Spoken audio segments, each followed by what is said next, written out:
some cases. It will lodge on a surrogate. But generally the mind is invisible, but it gives you non-local data. That's what the imagination is. That's non-local data. Everything in the imagination is real. Somewhere so far away in space and time that it makes absolutely no sense to give it another thought ever again. Don't ever think that thought again, but know that everything in the imagination is real. So it's ridiculous to speak of my imagination or the human imagination. There is just the imagination. But see, if all information is there, 99.999% of that information is not intended for human beings and makes no sense whatsoever to us. It's basically static. It's either above or below our cognitive power to organize, and so it is meaningless. But 0.0000001% of this non-local data is enough like local data that we can make metaphoric bridges to it and say, well, it was like this, and it was sort of like this, and it was a kind of a this, and it reminded me of something else. And that's the stuff of the imagination.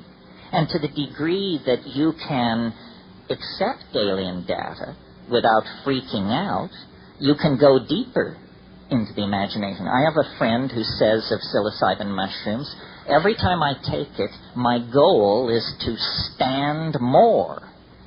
And he doesn't mean stand more in terms of dosage. He means stand more in terms of content.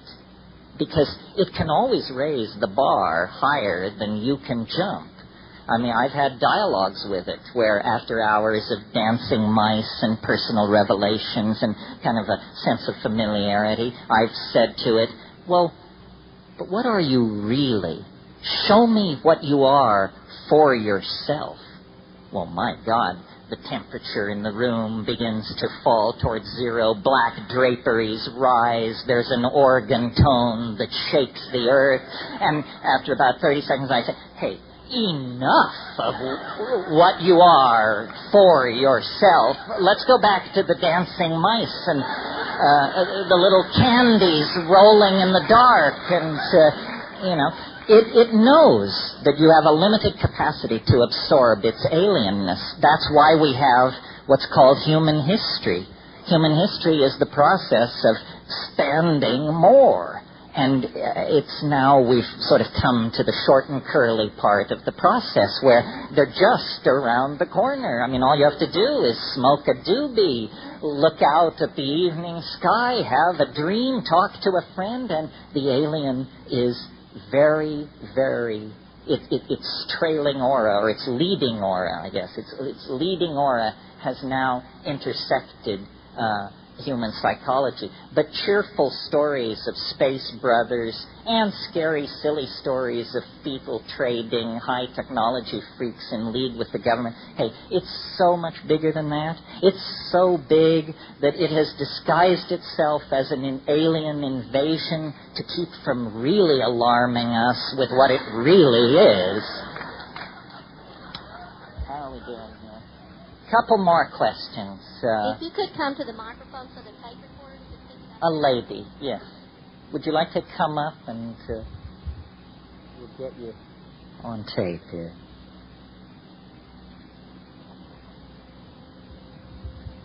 I was just wondering what you thought about the possibility of, as we become more aware of what we're doing to the environment and the responsibility of those industrialized nations that are consuming more than their share, that if we could get on an equal playing field, then those underdeveloped countries that have a great deal of the resources that they're using up to basically pay their national debts, if they could receive technology so that they can be on an equal playing field on the internet, etc., in exchange for our consumption, that it might be an interesting evolution in terms of...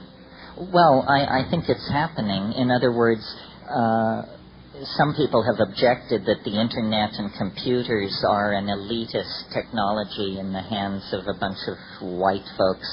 To some degree, that's true, but on the other hand, if the automobile had followed the same curve of cost-benefit that the computer has followed in its development, then the average automobile today would cost $1.50, and it would go 100,000 miles on 10 cents worth of gas. That's the kind of bang for your buck you're getting from the modern PC compared to where it was 35 years ago. No technology in history has had its costs fall so quickly. And there is no reason to think that those costs will level off.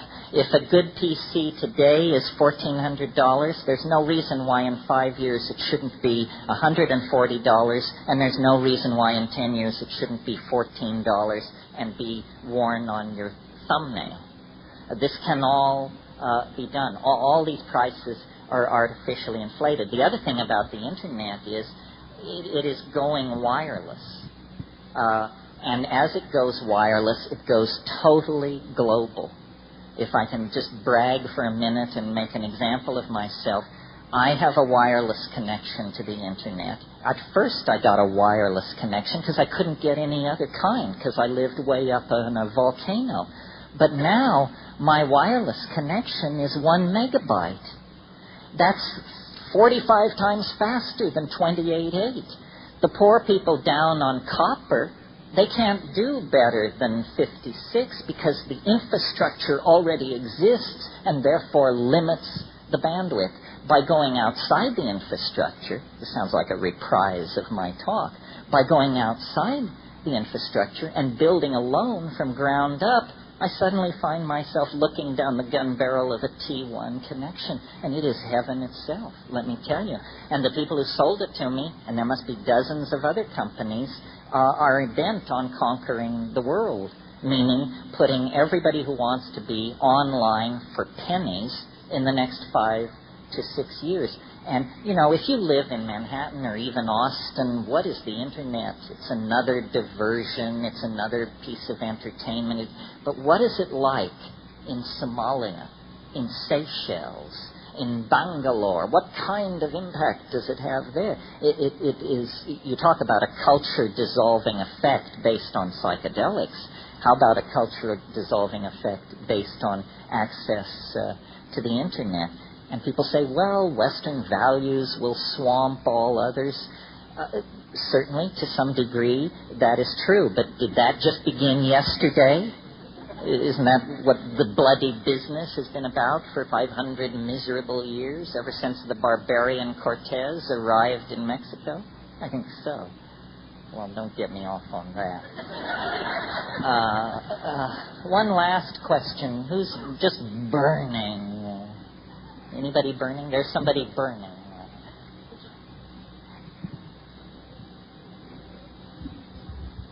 So, where do you think we're going to be on December 22nd, 2012? All together.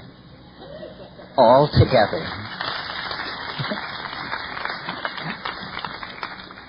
It's a nice answer. Here's another one. Why have only one answer? It's too early to tell. In other words, asking that question in 1997 is like asking a man looking east at 1 a.m. what he thinks the sunrise will be like. It's just too early.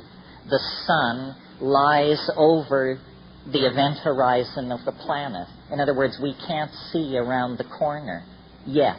In terms of our analogous cultural development, right now we've reached approximately the year 1000 AD. And between now and 2012, at an incredibly accelerated rate, we have to do a number of things. Discover the new world, invent the calculus, have the Renaissance,